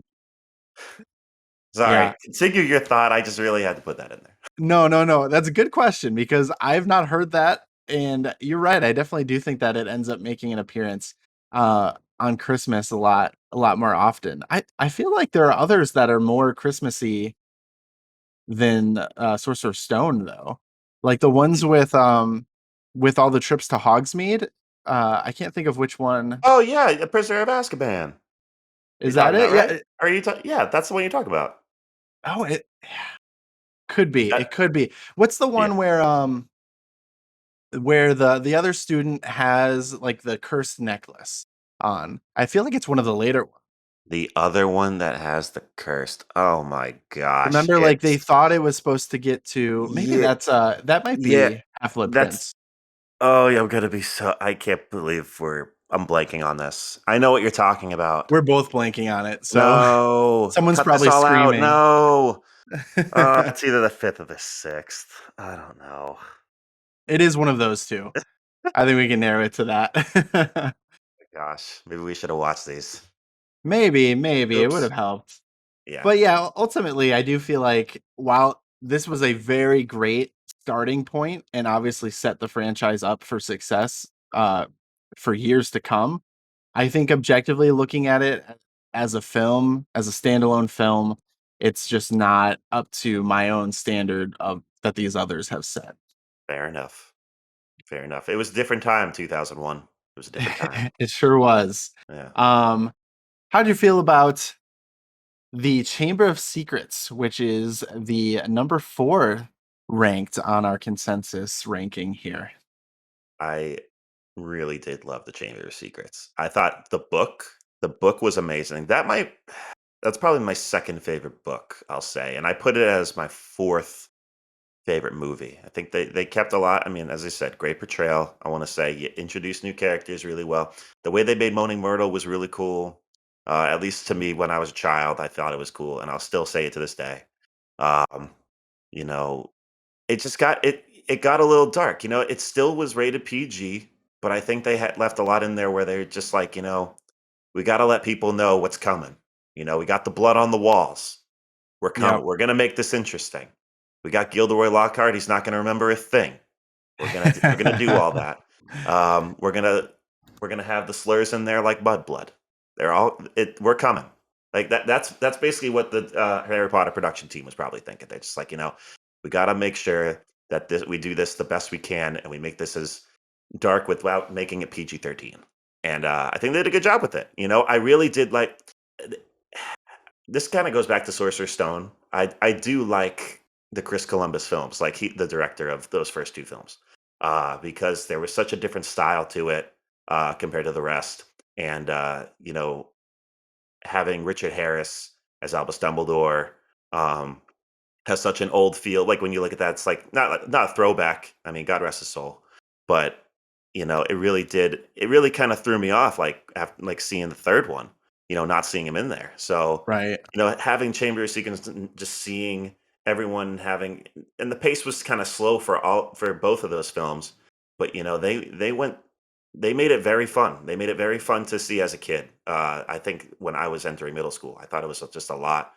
It was a lot to see, and I enjoyed them both, and I enjoyed Chamber of Secrets big time. I think they did great with it. I have to agree with pretty much everything you said about Chamber of Secrets. This is probably the movie that I think we're closest on with our rankings Oh and wow, feelings. I didn't even notice that. Yeah, I'm looking at it now.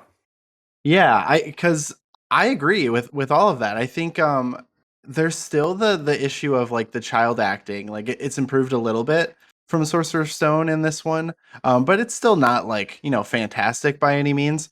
But what I think that they did with this movie that I would have liked to have seen with Sorcerer's Stone now in retrospect is really elevating the story around your child actors. So you're not relying on just them as much, if that makes sense, Yes.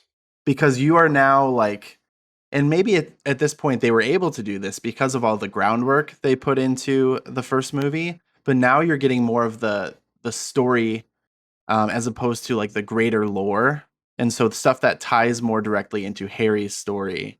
um That and so that's true. yeah, That i is th- true. Yeah, good point. I think the introduction of like Tom Riddle's diary and just like that idea of the evil lingering around Hogwarts is fascinating. um Ginny, who is a completely innocent person, like being a target of that evil, I thought like turns out really well in this movie as well. And then even like just like you kind of touched on it, really raising the stakes, really making it feel like there's true danger in this story, as opposed to like in the first movie you kind of felt like they were largely invincible. Like yeah, there's a troll in the Yeah. dungeon, Yeah. but beyond that. Big man on campus, Definitely big man on campus vibes in the first one. The second one, there's a little bit more danger. I agree. Yes, Yes. and the basilisk, that whole scene at the very end, all of the basilisk like in the dungeon stuff is fantastic in my opinion. With the sort of Gryffindor with Fox coming in, being clutch, the Sorting Hat, like all of that stuff that they were really able to capitalize on. And also like the fact that and this is in the books too, so it's not just a movie thing, but the fact that they're able to add importance to those items into those events after the fact Oh yeah. really improves this movie, retrospectively. So you get Horcruxes, you get, expanded information about Voldemort slash Tom Riddle, you get, the lore behind, Gryffindor, the Sorting Hat, the Phoenix, all of this stuff all comes back and plays a role in the story. So yeah, Chamber of Secrets, definitely a good one in my opinion. Comes together so well. And and another thing too, just watching it on screen, or like even when I saw it from the trailer, I was just like, this is so different because all the actors in that, or all the kids, their voices just like like the change was so real. Like puberty just hit too. I don't know if you caught on to that when you were a kid, but I knew immediately. I was like, wow, these kids are just, even though it's a year in like Hogwarts land, like their voices just change so much. Yeah, yeah. Which happens, this was That's life. unprecedented to have like actors starting out as like young children and then to stick with a franchise this long at that point in time was really unprecedented. And so even like in the early stages for you to see the development of the actors themselves, it's just something that's kind of funny and interesting in general. It is. Yeah, looking back at it, it's something, man. It's this is fun. It's a fun thing to see, just like, oh wow, and you realize different things each time. Mhm. Yeah, so we're now into the top three of this average ranking here. It's different than both of our top threes. I will say that. Chamber of Secrets came in at number three for me, so but I don't entirely disagree with it. Number three on the average ranking is Goblet of Fire. Why don't you start with this one? And so I do love sports, and I love the theory of sport, and I think for that, that's why it's my number one because I love the plot of the book. I think I just part of my brain has to force myself to love this movie more than any other movie on this list. And when I saw it in theaters, I was like, "This is amazing." It just they got all these different things. They got the tournament, the Triwizard Tournament, and I love how it just you realize there's more of an educational world than just Hogwarts. Not every wizard just goes to Hogwarts. Hmm. There's Durmstrang, there's Beauxbatons, or as I called it while I was reading it, Bucks Batons. Box batons. Bucks Batons. Yeah, and oh my gosh, and like the different characters that are added too, like the Igor Karkaroff. You realize his backstory, even though he's the headmaster of Durmstrang. Hmm. Learn about Victor Crumb. Victor Crumb is a legend, and he's only like whatever, like 17 years old.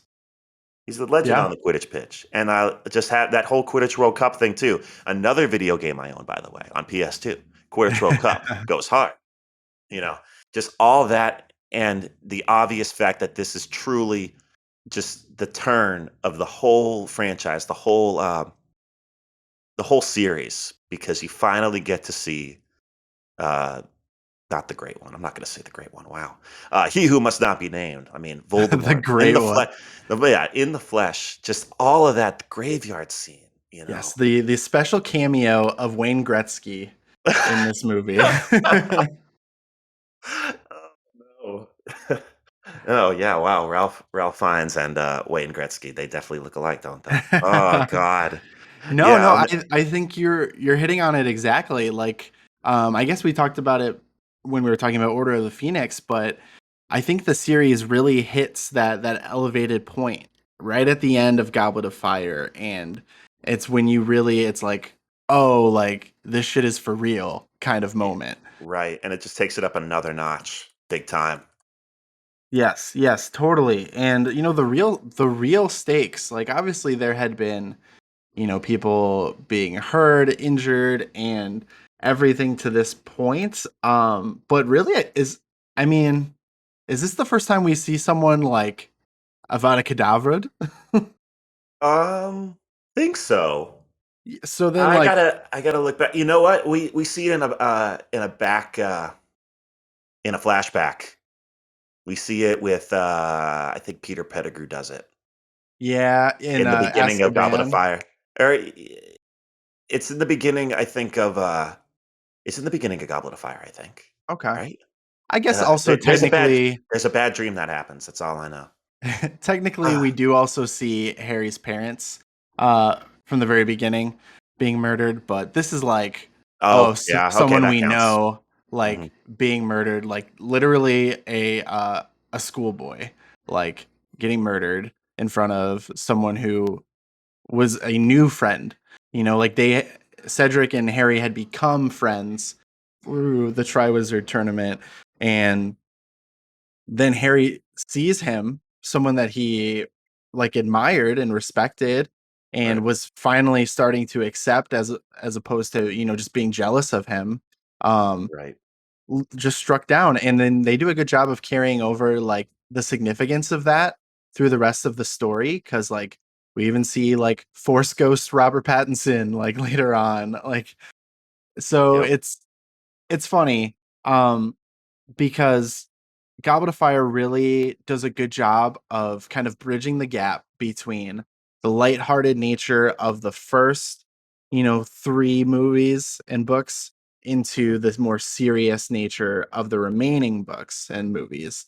And you see it over the course of this one film because it starts off with the Quidditch World Cup, and that's super fun, and then you get the ominous threat of the Death Eaters, but then you also get essentially Wizard of Prom, and like you were talking about Right. with sports, Oh, like the Yule Ball, right? Is that what you're talking yeah, about? the Yule Okay, Ball. cool. Yeah, yeah.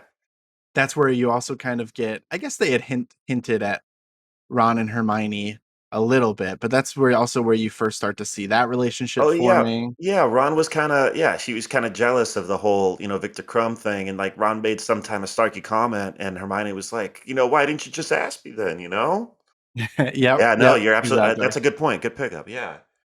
I think this movie also gives us the fantastic line of well, they only want to go with you because they think you're the chosen one. Well, I am the chosen one.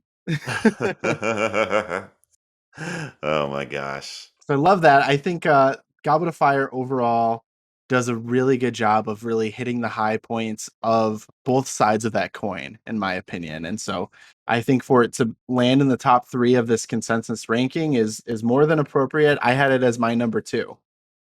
Wait, the I Am the Chosen One, you said that was Goblet of Fire? Is that not Goblet of Fire? I think that's Half-Blood Prince, man.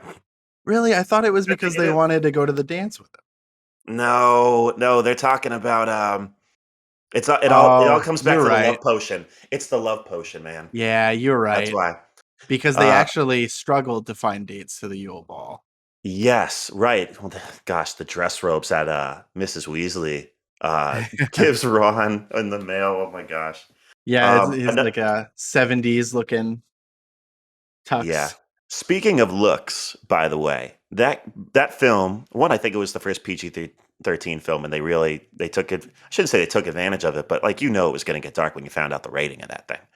And two, it came out in '06 or '05, and I'm sure this was a trend wherever you went to school, but just the hair on the guys is just it's Oh, so yeah. long. Everyone had long hair. Harry, Ron, it just obviously Hermione did. I'm not going there.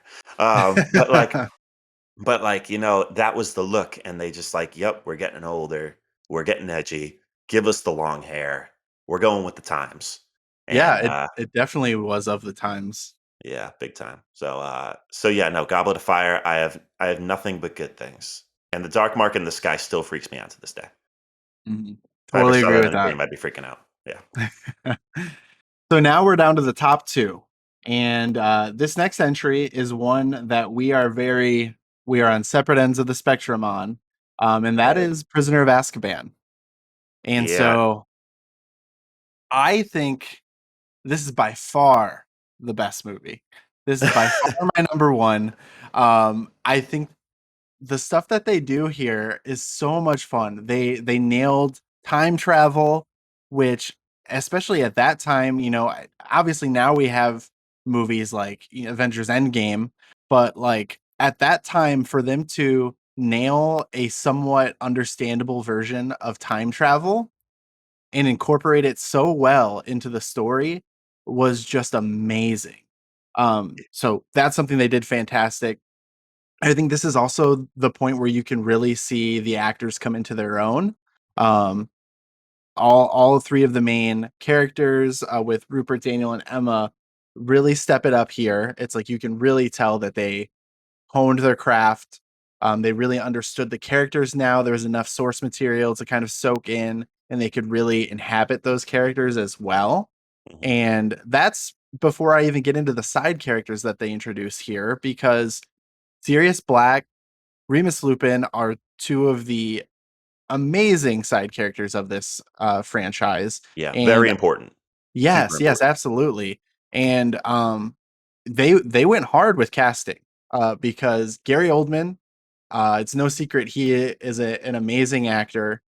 He does really well as Sirius Black, and David Thewlis does a really good job as Lupin as well. Um, I remember reading this book, and the comforting nature of Lupin was what stood out to me the most, because they really hammered it home that this is not something that Harry had ever experienced to that point. Because his parents were murdered, and he was raised by the Dursleys, who didn't they really just resented him. Yeah, they wouldn't say much. I mean, they wouldn't say any good things about his parents. So like, this was probably the first time he heard like really good things outside of like Dumbledore probably saying stuff. But Mhm. yeah, I agree. Um, so this is I think this is an unpopular opinion that I do have Azkaban pretty down low on my rankings. I mean, Mhm. people love that book. People love that movie. I mean, and for good reason. Like, you're absolutely right. They did the time turner well. They did just the way that they had to recreate all the scenes and have these little details come through at the end. It was just so it's something that I took for granted when I initially watched it as a kid, uh, or as like a 12-year-old.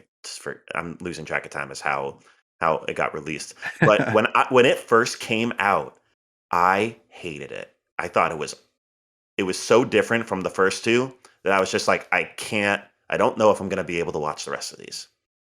Like, Mhm. when I first saw it, my initial reaction was just like, "This is so bad," because I didn't really think about how they changed directors with, they actually had a very amazing director, Alfonso Alfonso Cuarón. Cuarón, Yeah.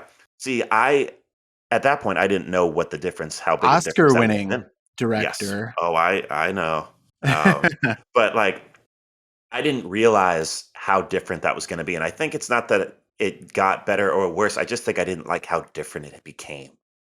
And just how like even the little details about how dark the background was, how it Mhm. seemed a little bit more it did not cartoonish, but it just had kind of like that spookiness to it that Yes. you didn't see in the first couple of films with Chris Columbus.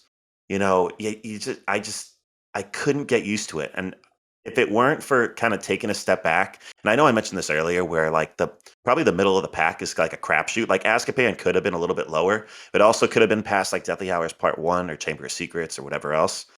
But I was just like, there's something about it where I was like, I feel like they rushed through Sirius Black's lines at times. And I was just like, I feel like this guy would have been more important, and they left out so much. And they rearranged the way certain scenes had gone, like when he gets his I think when Harry Potter gets his new broom. Like, I think that was at the end, and it was in the middle of the book. And I was just like, man, that stinks. Like, why did they do that? But I didn't understand. Like, sometimes that's showbiz, and these are all directorial decisions. Um, but I couldn't get into it, man. But like, every time I watch it now, when I see the thing with the time turner, when I see the way that they're posting all these different like wanted signs for Sirius Black, and the way that they portray the Dementors, oh my goodness. Yes, I we took we I didn't took even touch advantage of on that too. Dementors. That was amazing. I thought they did great with that because Mhm. it was hard to explain in the books. Look at these soul sucking beasts, and look at these CGI guys. Like, yeah, I thought they were fine. I thought they were great. And then just the ability of and the way that they do Expecto Patronum too. The Patronuses are great. Yeah, yeah, absolutely. I think you talked about just kind of like a little bit of shock watching this and how different it is Mhm. from the first two Columbus films, and I agree. But I think that is something that really makes it stand out, and it's for all of those reasons. Like I didn't even get into the Dementors and the way that they really make them scary. Like especially for I when I was a kid watching it, I was like that. Well, that is terrifying, Yeah, the and visual chills too. hmm Very good, yeah. very good. Look at me putting this at number 6. What am I doing? I'm talking myself out of it. I don't know. I was amazed by it, but because yeah, you're right. Like you feel cold in those moments when you see them swooping in. Even like when it was it a boggart? Is that what it's called when they were Oh, practicing? the boggart, yeah. And I'm not very I don't like spiders. That's another reason why Chamber Mm, of Secrets wasn't higher, but like for like even seeing the spider and the boggart come out for Ron, I was just like, "Ugh, I don't want to see that. I'm gonna probably keep yeah. my eyes closed." Yeah. And the Yeah. clown too. Clown was freaky. Clown was freaky as well. Yes, yeah. So, but I think they do so much good stuff here. The Patronus, the way that is established and carries forward throughout the series is just like this like literal beacon of hope and strength for the characters.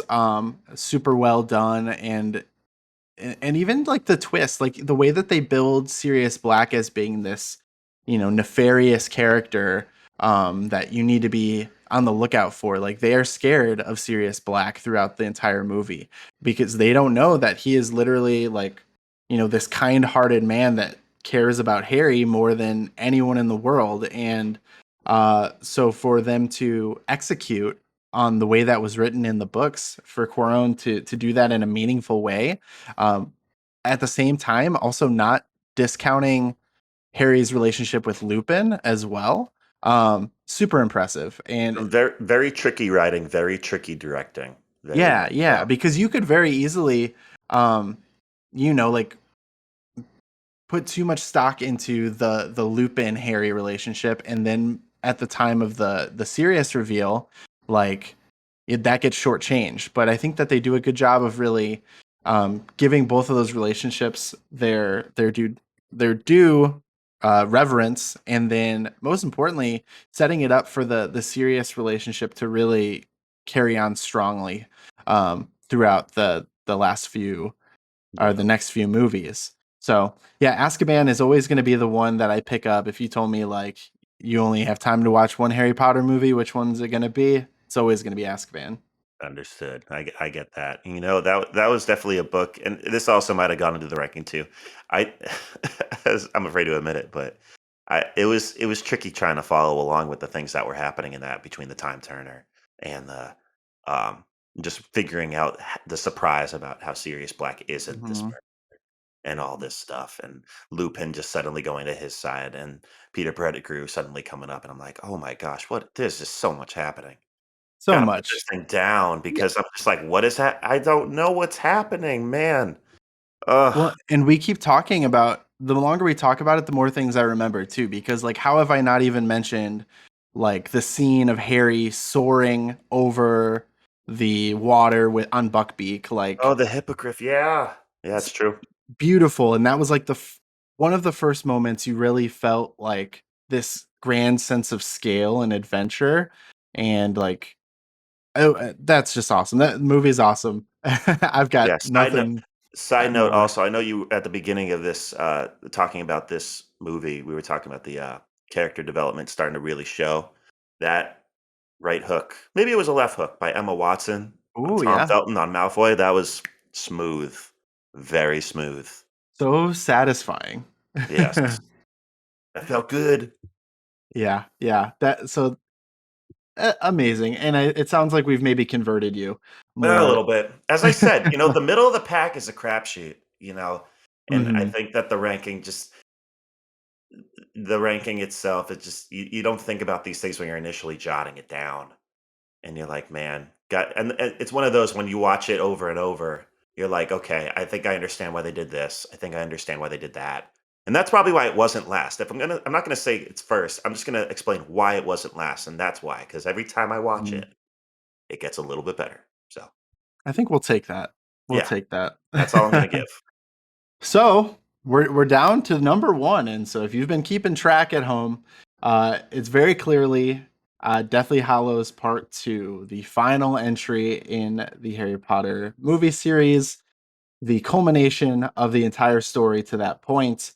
I will say this fell out of my top three. This was number four for me, but Ah, I don't entirely disagree with it being this high. It was very heavily carried by the critics and the audience scores on Rotten Tomatoes. But I yeah. also know you're a pretty big fan of this Yeah, one as and well. myself too. I think we kept it up for that, as I said. I mean, and I'm the only reason I think why Azkaban fell to number two in our average. So, I mean, Yeah. it's one for one. It's all good. Yeah, totally seems fair. So, yeah, give us your take on this climactic conclusion. Yeah. So as I said before, with the Half Blood Prince, I did stop reading the books. You can throw the tomatoes at me. I did stop reading at number five. And I think that's why Deathly Hallows 2 is probably so high on my list. It was number 2 on my list, uh, just because of all just my simple mind just loves all the action in it. I mean, it was amazing just the way that you saw a lot of character development. McGonagall took a big step forward. I mean, she's always been a huge part of the films, but, like, this was just such a big part too, like, coming through, coming to everyone's aid, realizing that, like, we're gonna protect our guys, we're gonna protect Harry, and just the best as we can. And you got the battle for Hogwarts. Everything is just happening in part two, and I mean, and it goes back to also like why they split it up. They like put all like the boring trek in part one, and they just saved all the crazy action just for the end. Like absolutely insane. Um, I will say, so my wife is also a massive Harry Potter fan. Like she just loves the books. She read them all. She'll read them again. She's a Harry Potter trivia champ, specifically for the books. She'll tell you what happens different in the books, and she'll call you out on if you just saw the movie, including myself. She'll tell me. But you know, she didn't like Deathly Hallows 2 because of its portrayal compared to the books. Just even the ending with the way that Voldemort is just gone. It just like turns into like a gazillion little like leaves or pieces and Mhm. just flutters away. I have been told that it's not what happens. Either way, I did enjoy watching it just because of the way that the end happened, the way they were able to make these different things that are explained in a book. And then how do you absolutely show it? Like, how do you show it ultimately?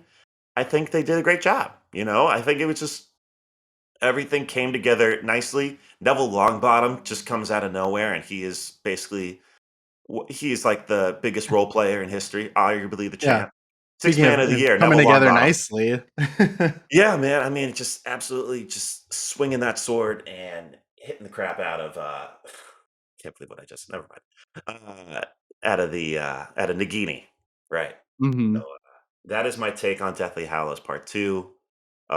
Little creatures aside, that I maybe are a little creepy to me, but I think just that battle was amazing. I love the action, and it was great. Yeah, I think there is definitely a lot to like about this movie.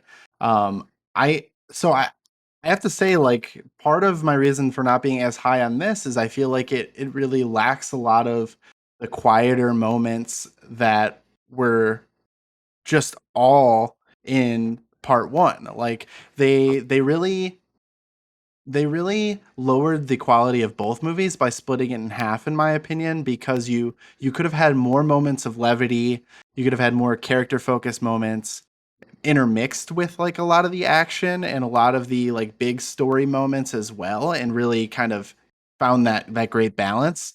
But because they split it in half, this one almost feels like it's too jam packed with stuff going on, as opposed to part one being very quiet, being less eventful overall.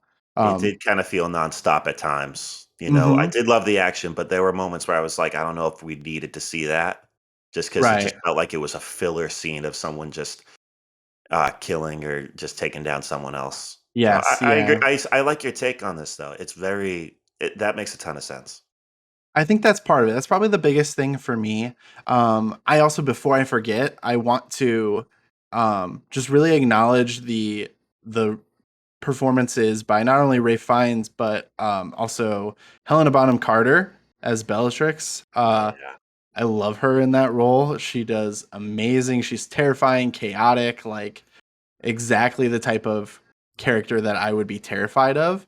Um, and perfect casting, in my opinion. oh yeah, She definitely. does an amazing job. So yeah, I think the threat and just the real it doesn't feel like it's, like one person out to get Harry anymore. Now it's like a full-on war. And the stakes are like just so huge and so legitimate in this one that it really feels as epic as this franchise deserves. And so I can appreciate that about it for sure. I just think that it's an incomplete movie. Like both of these are incomplete, and they both would have improved if they were to have been combined into one experience. But yeah, I think overall I can't complain too much about other than that. I Definitely. I mean, the I hype was think it so makes real. sense.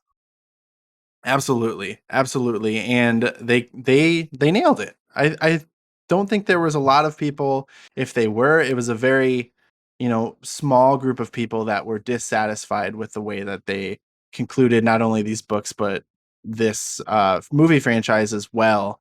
Um, really nailing, the Horcrux story, the story of the three brothers and everything that ties into it. Like, Yeah. they crushed it. And I can't And remember if the animated portions were just in this one or in both part 1 and 2, but those animated portions were beautiful. they So were great, and I'm not gonna lie, I forgot to touch on it on Deathly Hallows Part 1 because I think it happened in Part 1.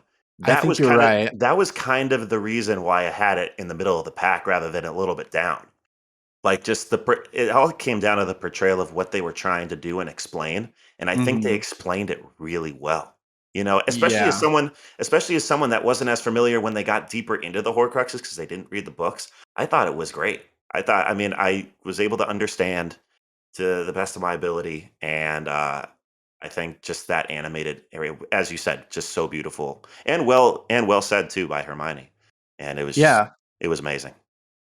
And they do the seventh book is one of the longest. I think it's the second longest, and so they really spend a lot of time with that story. And I think they did a good job of finding a way to adapt it. I know now we're talking about part one, Sure. but I do think it's important because that is one of the things I like most about um, the final two stories is the way that they really were able to weave the history of the Deathly Hallows into Harry and Voldemort's story, and even like as obviously Dumbledore is a huge part of that as well. Oh Um, yeah, big so time. yeah, epic Oh, conclusion. and Snape's death too. I didn't even think of that for That's the true. whole That's true. the after all this time, always. My goodness. Ugh. Iconic, Yeah. to say the least. Hmm. Again, Alan Rickman is an all star. The way he's able to really evolve that character without like he's consistent. Like Snape is a jerk. He's selfish, but he's not cold-hearted. Like he is a good person with Yeah. flaws. That's a hard role. That's a really hard role, and he Yeah, nailed it. And he didn't even make it look hard to do. He didn't. It's not like he was trying. He was doing great. absolutely. Yeah, yeah. I'm glad that you mentioned that because huge component of this.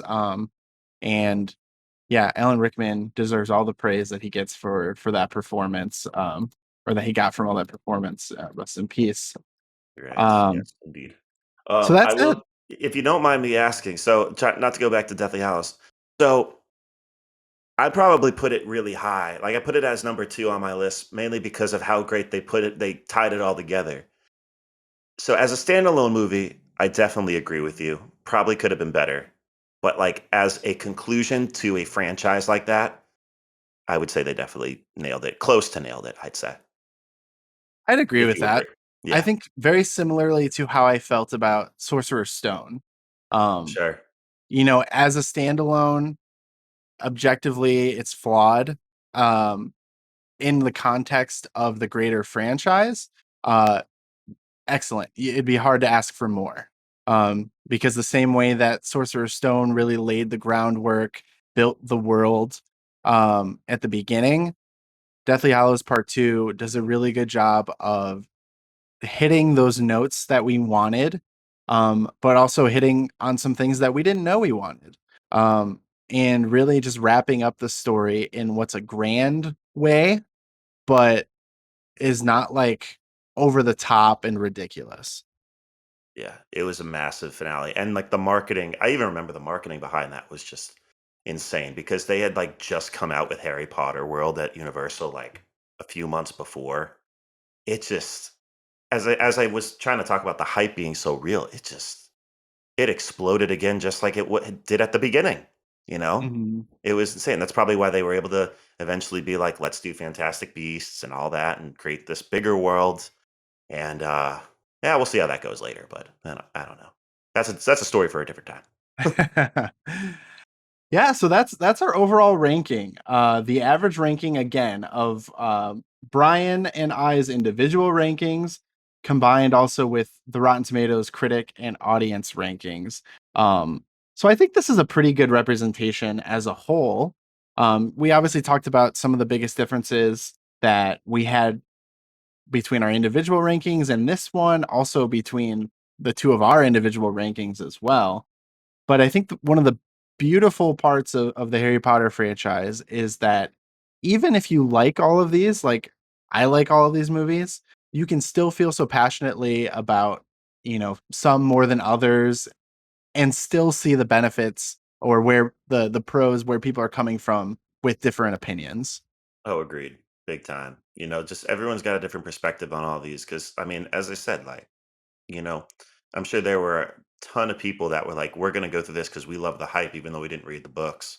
And there were others that were like, this is why I didn't like it because they did this better. Like they only mentioned the Bloody Baron once, and there was no Peeves the Poltergeist, and he was such a big role and all that. That's also going back to the video games too. At least they got him in Yep. there. But it's such a everyone's got a different take on these, and I shouldn't say it's going to be a never-ending debate, but like this is just something that doesn't go away, man. Like Harry Potter is a movement. People love it. People have grown because of it. It's great. It's lovely to see.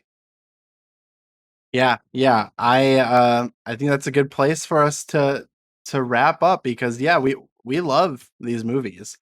Just to kind of recap, here's the ranking one more time. At number 8, Order of the Phoenix, number 7, Half-Blood Prince, number 6, Deathly Hallows Part 1, number 5, Sorcerer's Stone, number 4, Chamber of Secrets, number 3, Goblet of Fire, number 2, Prisoner of Azkaban, and number 1, Deathly Hallows Part 2. Brian, thank you so much for joining me for this conversation. I think you were an excellent person to sit down with. Brought some really good points as you did last time. So I knew to expect that, and you definitely came through. Thanks, man. No, I appreciate you asking me to do this, man. I got to figure out a good bracket for this too. I'm thinking best Harry Potter character that's not Harry, Ron, or Hermione. That's That'd kind be of a my good thought, one. right? Yeah, I mean, other than that, I can't really think of.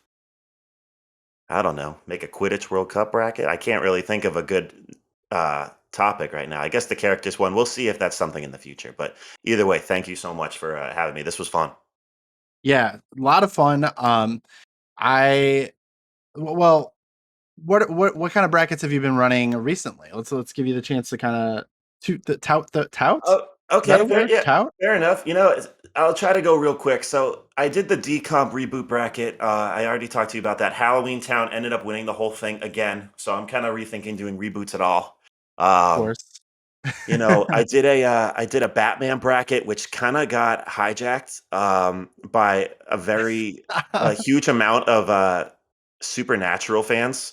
So it I did wasn't the see great. this. There wasn't a great representation, and I really tried to be cool about it all, and it just kind of got out of hand. But either way, if you're a Jensen Ackles fan over there, I really hope that you're not listening to this.